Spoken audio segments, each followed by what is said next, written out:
This is Mrs. Downs, the English teacher, and I'm going to give you a quick lesson on making predictions in a text. Okay, when you are reading a piece of work of fiction, usually what we're doing right now in 5th grade anyway, is we're working through fiction pieces and I'm asking you to make predictions. And you're looking at the story and you're deciding what you think is going to happen next. I want to tell you that there is a way to do this so that you have a really high likelihood of having your prediction be correct or awfully close. Here's what I want you to do when you are making predictions. I want you to take every clue the author's given you.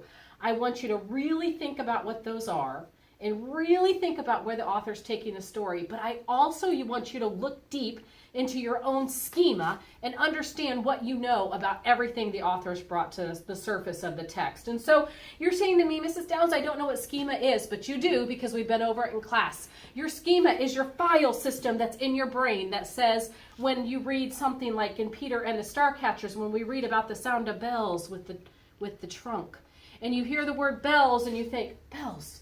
And inside your brain, you get this schema going, and it looks through your file folder on bells, and every exposure you've ever had to bells will be in that file folder in your brain. You don't even know it's happening, but that's what's happening. When you read the word bells, your brain went, looked deep into your schema and found the bells file folder and told you everything you know about bells, every memory you have of bells, every time you've seen them or in a movie or in a book, every time you've heard bells, every reference you can think of to bells, it's in that file folder in your brain and you pulled it out.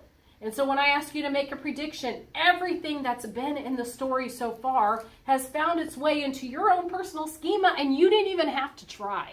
What we do when we make predictions is we take what we already know that the authors told us in the text and we mix that with our schema, which isn't good or bad. It's just all the information we have about everything we've been exposed to based off of our life experiences.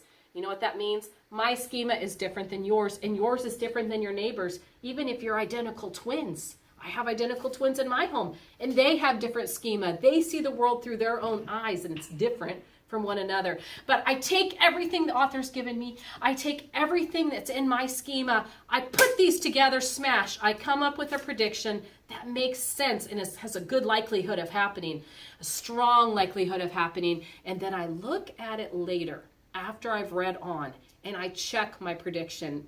Was I right? Was I on the right track? Where did I get off track? Or how did the author surprise me? Because sometimes authors will do that on purpose and it makes the story fun. But I want you to work at using everything in your schema and everything the author's given you and have them come together in really high quality predictions.